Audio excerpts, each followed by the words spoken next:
Hello po mga kalingap, welcome back po sa ating YouTube channel. This is Kuya Nel po. And isang mapagpalang araw po sa inyong lahat. So, ayan po, shoutout po syempre muna sa ama po ng Kalingap, Kuya Val Santos Matubang, Kalingap Rob, at Edna, syempre sa lahat po ng mga Kalingap partners, K-Boys, at mga mga reactors. So, ngayon pong araw na to ay meron po tayong pag-uusapan na about po sa kay Kalingap Rob, no? Kasi meron pong kumakalat or meron pong gumawa ng isang video kung saan ito po ay lubhang o lubos na nakakasira sa imahe po ni Kalingap Rob. So ano ba itong video na to na sinasabi po natin? Ito po ay ginamitan po ng makabagong pamamaraan na tinatawag nating AI, kung saan ay maririnig po ninyo ang boses ni Kalingap Rob, yung video niya, yung itsura niya, mukha niya. Pero ito po ay gawang AI. So, ibig sabihin ito po ay hindi totoo o peke. So, ano ba itong sinasabi ko po? Panoorin nyo po sa video na ipapakita ko po sa inyo. At kayo na rin po ang bahalang maghusga kung totoo po ba ang sinasabi ko. Panoorin po natin.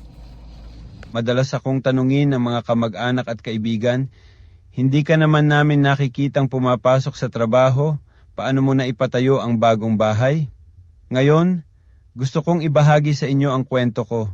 Sana makatulong ito sa mga taong nahihirapan, para makaalis sila sa kasalukuyang sitwasyon at ma-inspire sa kwento ko. Napatunayan ko na basta hindi tamad mag-isip, kahit walang sahod na pumapasok, pwede pa ring bumangon ang buhay at mabigyan ang pamilya ng mas magandang buhay. Sa mga taong ito, dahil sa sarili kong pagdiskarte, naging biyaya pa ang lahat. Malaking parte ng kita ko ay galing sa mga laro sa platform. Araw-araw, ilang minuto lang at maliit na pera, pwede nang kumita ng malaki, mabilis din ang withdrawal at may official authorization ng GoTime. Sa video na ito, tuturuan ko kayo kung paano gawin tulad ng ginawa ko. Sundan nyo lang ang steps.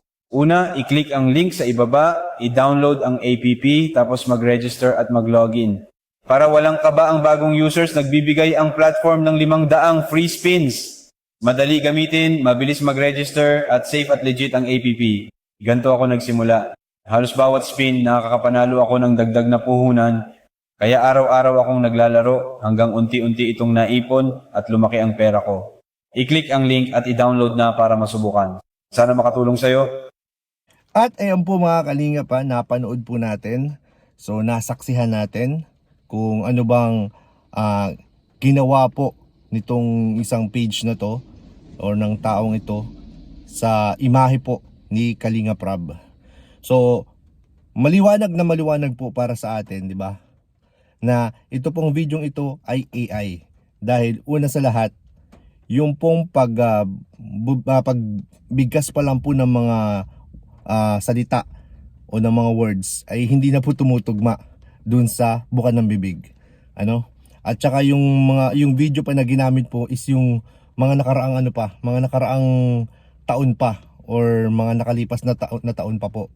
So hindi po siya updated. And sa mga hindi po nakakaalam, si Kalingap Rob po sa aking experience and pagkakilala ko po sa kanya. Si Kalingap Rob po ay never ever magpo-promote ng isang sugal. Kahit anong klaseng sugal, hindi po si Kalingap Rob pumapayag na mag-engage sa mga ganyan. Ayaw na ayaw po ni Kalingap Rob ng sugal. Kaya nga po nung makita niya po itong video na ito ay ganoon na lang po ang kanyang pagkainis or pangamba. Syempre kasi hindi ganoon ang kanyang personalidad or ang kanyang pagkatao. Hindi po siya mag-engage sa mga sa mga sugal, kung saan ito po ay maaring makasira po sa buhay po ng maraming mga tao. Kasi ang sugal, marami po yan nasisirang tao, guys. para na rin yang kumbaga addiction, no? So yan po ay talagang lubos na talagang ayaw ni Kalinga Prab. At kahit nga po dito sa ito na experience ko na rin po ito na banggit na kwento niya sa akin, kasi sabi niya sa akin dati parang merong K-boys or partners na sa kanya nag-approach, no? Nagtanong kung okay lang daw ba na mag-promote ng parang sugal sa channel or sa FB. Pero ang sagot po ni Kalinga Prab is, kung kayo ay magpo-promote ng mga sugal na ganyan, mas mabuti pang umalis na lang kayo sa Kalingap. Kasi parang ayaw talaga niya. Number one hater po si Kalinga Prab ng pagsusugal, no?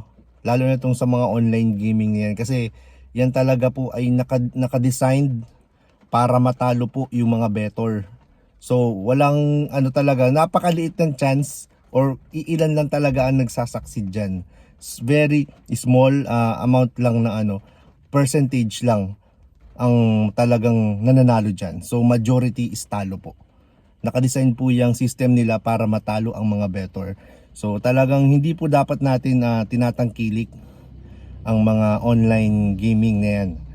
Kaya po sa nagpakalat po nito, gumawa ng video na to, ay sana sana magbago ka na, huwag mo nang gawin ulit, dahil masyadong nakakasira sa imahe ni Kalinga Prab, no? Itong ginagawa mo. So yan po, sana nabigyan ko po kayo ng malinaw na paliwanag about sa video na to, about sa issue na yan. So yan po ay literal, at kitang-kita naman po natin na peke, gawang AI. So yan po ay hindi totoo. So yun lamang po ang gusto kong ipaliwanag po ngayong araw na to. Sana ay paliwanag ko ng tama, malinaw sa inyong lahat. Baka kasi po meron na namang maniwala, 'di ba? Kasi syempre, yung ibang viewer natin hindi pa po, lalo na yung mga medyo may edad, hindi pa nila alam yung AI. So baka may maniwala. So dito pa lang is uunahan na po natin, yan po ay hindi po totoo. Never kocommit si Kalinga Prab sa mga sugal. Ayan, sabi niya yan. And wag po kayong maniwala sa video na yan. Thank you so much po. So magpapaalam na po tayo. Maraming salamat sa inyong panonood. And kung nakarating po kayo sa part na to ng video, ay pakihit na rin po yung notification bell button para lagi po kayong updated sa aking mga uploads. So yun lamang po. Maraming salamat and Jesus loves you.